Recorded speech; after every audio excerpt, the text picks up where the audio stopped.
نحمدہ ونصلی علی رسولہ الکریم اما بعد۔ امام کائنات صلی اللہ علیہ وسلم کے زمانہ مبارک میں ایک عیسائی مسلمان ہوا۔ پڑھا لکھا ہونے کی وجہ سے وہ نبی کریم صلی اللہ علیہ وسلم کے لیے وحی کی کتابت کرتا تھا۔ بعد میں وہ مرتد ہو گیا اور کہنے لگا محمد صلی اللہ علیہ وسلم کو تو کسی بات کا پتہ ہی نہیں، نعوذ باللہ، جو کچھ میں لکھ دیتا ہوں وہی قرآن بنا کر لوگوں کے سامنے پیش کر دیتے ہیں۔ یہ کہہ کر اس نے نہ صرف رسول اللہ صلی اللہ علیہ وسلم کی توہین کی بلکہ قرآن مجید کا استہزاء بھی کیا کہ ایسی کتاب لکھنا تو کوئی مشکل بات نہیں، میں بھی لکھ سکتا ہوں۔ اس مرتد کے ان گستاخانہ اور استہزائیہ کلمات کی اللہ تعالیٰ نے اسے دنیا میں یہ سزا دی کہ جب اس کی موت واقع ہوئی تو عیسائیوں نے اسے قبر میں دفن کیا، لیکن اگلے روز قبر نے اسے نکال باہر پھینکا۔ عیسائیوں نے یہ سمجھتے ہوئے کہ شاید مسلمانوں نے انتقاماً ایسا کیا، دوبارہ اسے دفن کیا۔ اگلے روز قبر نے پھر اسے باہر پھینک دیا۔ عیسائیوں نے تیسری مرتبہ اسے دفن کیا، لیکن اگلے روز قبر نے اسے پھر باہر نکال پھینکا۔ چنانچہ عیسائیوں نے اسے تدفین کے بغیر ہی چھوڑ دیا۔ اسے امام بخاری نے صحیح بخاری میں روایت کیا۔ نزول قرآن کے وقت بھی بعض لوگ قرآنی آیات اور احکام کا مذاق اڑاتے تھے۔ ان میں کافر، مشرک اور منافقین سبھی قسم کے لوگ شامل تھے۔ اللہ تعالیٰ نے جب تحویل قبلہ کی آیت فَوَلِّ وَجْهَكَ شَطْرَ الْمَسْجِدِ الْحَرَامِ کہ اے نبی صلی اللہ علیہ وسلم پس اپنا رخ مسجد حرام کی طرف پھیر دو، سورہ بقرہ آیت نمبر 144 نازل فرمائی تو اس کا یوں مذاق اڑایا گیا کہ سمجھ نہیں آتی محمد صلی اللہ علیہ وسلم کا صحیح قبلہ کس طرف ہے۔ اگر پہلا صحیح تھا تو اسے کیوں چھوڑا گیا، اور اگر دوسرا صحیح ہے تو پھر پہلا غلط تھا۔ اگر محمد صلی اللہ علیہ وسلم واقعی اللہ کے نبی ہوتے تو بیت المقدس کو چھوڑ کر بیت اللہ کو اپنا قبلہ نہ بناتے۔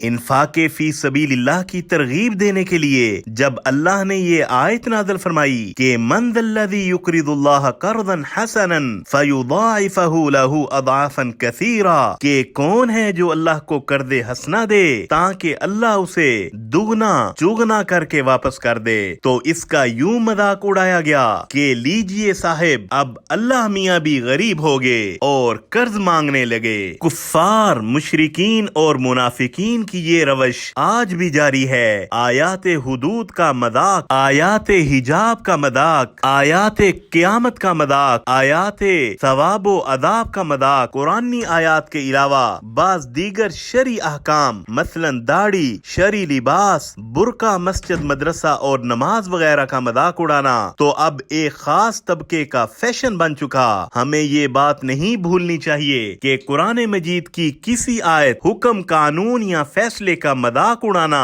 نواقض اسلام میں سے ہے، اور ایسا کرنے والا شخص دائرہ اسلام سے خارج ہو جاتا ہے، جس کی دلیل قل اب اللہ و آیاتہ و رسولہ کنتم تستہزئون لا تعتذروا قد کفرتم بعد ایمانکم کہ ان سے کہو کہ کیا تمہاری ہنسی مذاق اللہ، اس کی آیات اور اس کے رسول ہی کے ساتھ تھی، اب بہانے نہ بناؤ، ایمان لانے کے بعد تم کفر کر چکے ہو، سورۃ التوبہ۔ پس ایسے شخص کی قیامت کے روز سزا وہی ہوگی جو کفار کی ہے، یعنی ابدی جہنم۔ ارشاد باری ہے ذالک جزاؤہم جہنم بما کفروا واتخذوا آیاتی ورسلی ہزوا کہ جہنم کی سزا انہیں اس لیے دی جائے گی کہ انہوں نے کفر کیا اور میری آیات اور رسولوں کا مذاق اڑایا، سورۃ الکہف آیت نمبر 156۔ پس اے اہل ایمان،